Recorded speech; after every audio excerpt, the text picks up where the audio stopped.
Дауыл!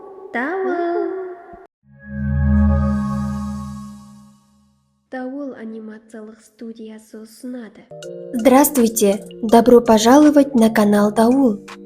Сегодняшняя тема «Кім босс?». Прежде чем начать аудирование, давайте сначала просто посмотрим мультфильм без субтитров. Затем я объясню слова и правила, связанные с этой темой. Онда бастайық. Сәлем.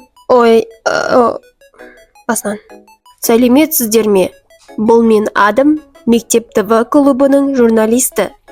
Біз қазір сұрағымызға мен боспын деп жауап берген адамға сыйлық береміз. Сәлеметсіз бе? Сіз дүйсенбіде не істейсіз? Дүйсенбіде академияға барамын. Академияда не істейсіз? Академияда балет билеймін. Сәлеметсіз бе? Сіз жұмада не істейсіз? Сәлеметсіз бе? Мен жұмада мешітке барамын. Мешіт қайда орналасқан? Мешіт үйдің жанында орналасқан. Сәлеметсіз бе?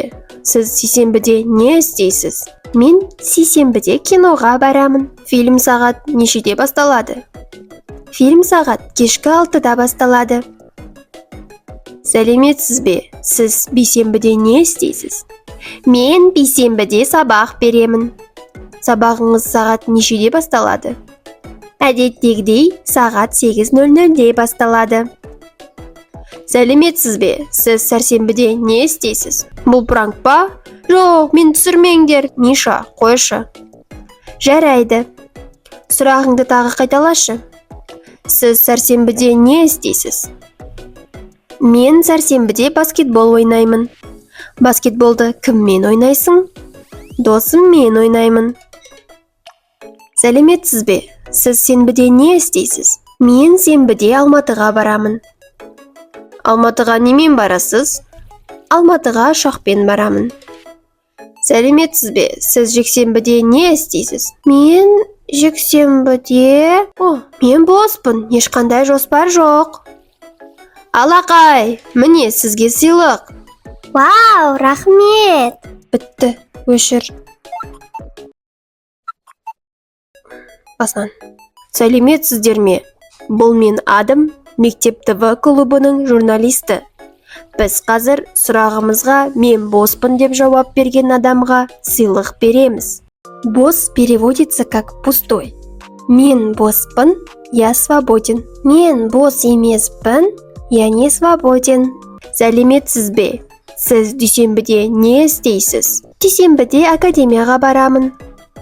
Академияда не істейсіз? Академияда балет билеймін.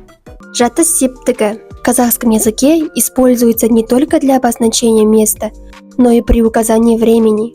Например, дүйсенбіде в понедельник, сағат 7-де в 7 часов, келесі жылда в следующем году. Это связано с тем, что местный падеж обозначает не только положение в пространстве, но и положение во времени. По этой же причине местный падеж используется при указании возраста. Например, бір жаста, 2-де, 16-да, 27-де. Сәлеметсіз бе? Сіз жұмада не істейсіз? Сәлеметсіз бе? Мен жұмада мешітке барамын. Мешіт қайда орналасқан?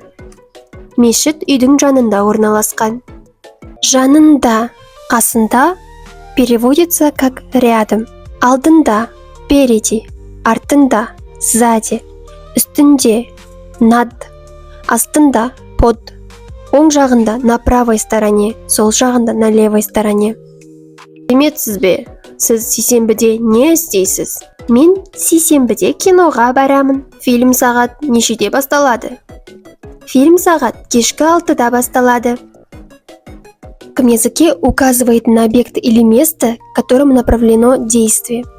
Однако важно понимать, что этот падеж обозначает не конечный результат, а цель движения, то есть то, куда человек еще не дошел.